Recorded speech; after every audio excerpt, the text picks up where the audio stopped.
دوستو as a free lancer emerging trending skills Hare free lance market place پہ change ہوتی ہے. اب 2020 میں بھی کچھ سکلز ہیں جو ان ڈیمانڈ ہوں گی. مجھ سے بار بار یہ سوال پوچھا جاتا ہے میرے سوشل میڈیا پہ, ڈیجی سکلز پہ, ہر جگہ پہ, as a instructor, as a free lancer who has been doing it for over 2 decade, کہ سر موسٹ ان ڈیمانڈ سکلز کون سی ہیں. اچھا یاد رکھنا, موسٹ ان ڈیمانڈ سکل وہی ہوتی ہے جو آپ کی اپنی سکل ہوتی ہے. یعنی اگر آپ کسی سکل میں مہارت حاصل کرتے ہیں, آپ کی ڈیمانڈ ہے. یہ تو ہوگی آپ سے ریلیٹڈ بات, پر میں نے کچھ اپنے مشاہدے سے, اپنے تجربے سے, کچھ سدا بہار سکلز ہیں جو سالہ سال چلتی آ رہی ہیں, ان کے بارے میں آپ سے ڈسکس کرنا چاہتا ہوں. Number 1, virtual assistant. اب ورچوئل اسسٹنٹ کا میں نے کیوں نام لیا؟ چاہے فائور پہ گگ بنا لو, چاہے اپ ورک پہ بڈنگ کا لو, چاہے guru.com پہ بڈنگ کا لو, فری لانسر یا اور بھی کسی فری لانس مارکیٹ پلیس پہ, یہ وہ سکل ہے جو ڈگری نہیں مانگ رہی, یہ صرف پریکٹس مانگتی ہے. سو ورچوئل اسسٹنٹ میرے نزدیک it stays on the top. اس کے بعد رائٹنگ اینڈ ایڈیٹنگ ہے. رائٹنگ کی ڈیمانڈ بہت زیادہ ہے, چاہے وہ تھیسس سے ریلیٹڈ ہو, چاہے وہ کورس مٹیریل سے ریلیٹڈ ہو, کسی بھی چیز ہو, کتاب ہو, پمفلٹ, بکلیٹ, پبلیکیشن جو بھی ہو, تو اس میں رائٹنگ ان ڈیمانڈ ہے. پھر جناب گرافک ڈیزائنر, یہ آرڈر جو ہے یہ میرا ہی کریٹ کیا ہوا, اس لیے پریشان ہونا, پر میں جب اینالائز کرتا آیا نا 1999 سے لے کے یہ ویڈیو میں ریکارڈ کر رہا ہوں 2020 میں, اور آنے والے وقتوں میں بھی یہ فری لانس سکل رہیں گی, اس لیے میں نے ورڈ یوز کیا تھا سدا بہار.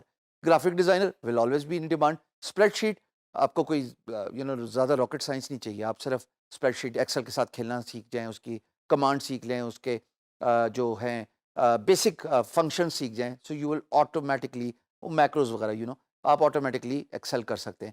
کسٹمر سروس, بہت ساری ویب سائٹس ہیں, بہت سارے بزنسز ہیں جو امریکہ میں, ویسٹ میں ان پرٹیکولر, ان کو سپورٹ سٹاف چاہیے ہوتا ہے. وہ سپورٹ سٹاف پر آپ ایز اے کسٹمر سروسز فل ان کر سکتے ہیں. ویڈیو کریشن, جس کو کہتے ہیں آن لائن ویڈیو کریشن, یہ بہت ان ڈیمانڈ ہے.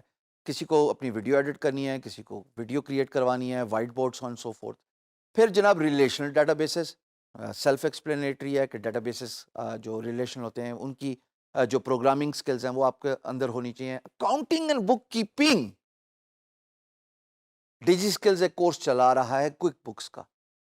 میں دعوے سے کہتا ہوں اگر آپ کو فائنینس اور نمبرز میں انٹرسٹ ہے, آپ اکاؤنٹنگ اینڈ بک کیپنگ میں ہاتھ ڈال دیجئے. کوئک بک سیکھیے, بہترین انسٹرکٹر نے آپ کو سکھایا ہے, اس کے بعد آپ دیکھیں کس طرح آپ کامیاب ہوتے ہیں. پھر جناب یہ جو لاسٹ 2 ہیں یہ ریلیٹیولی تھوڑی سی مشکل ہیں, پر ان کی بہت ڈیمانڈ ہے. خاص طور پہ بلاک چین ڈیولپمنٹ, جہاں پہ ٹوکن بنوانا ہوتا ہے کوائن سے ریلیٹڈ, یا بلاک چین کی اسٹیمپنگ سے ریلیٹڈ, یہ باہر کی دنیا میں بہت ڈیمانڈ ہے. اور آخری یہ لو کوڈ ڈیولپمنٹ, یہ بیسک کوڈنگ سے ریلیٹڈ جابز ہیں جو شاید HTML اس کے اندر فل ان کر سکتا ہے, یا بیسک آپ کو کوئی پروگرام رائٹ کرنا ہے تو آپ اس سکل کو سیکھ سکتے ہیں. ان میں سے کوئی ایک ڈگری, کوئی ایک سکل ایک دوسرے کو کانٹرڈکٹ نہیں کرتی, یعنی کہ کانٹر میچ نہیں کرتی, کانٹمپلیٹ نہیں کرتی. ان میں سے کوئی ایک سکل ڈگری نہیں مانتی, اور بغیر ڈگری کے بھی آپ کام کر سکتے ہیں. ان میں سے کوئی ایک ڈگری فل ٹائم ضروری نہیں بتاتی, ایمفسائز نہیں کرتی کہ اگر آپ نے یہ سکل نہ سیکھی تو آپ کامیاب ہو جائیں گے. اس کا مطلب کہ سکل اور ڈگری کی ریلیشن کو میں یہاں پہ باندھنا چاہتا ہوں. یہ جو میں نے آپ کو پن پوائنٹ کر کے آپ کی اسکرین پہ سکلز نظر آ رہی ہیں, کوئی ضروری نہیں آپ کے پاس ڈگری.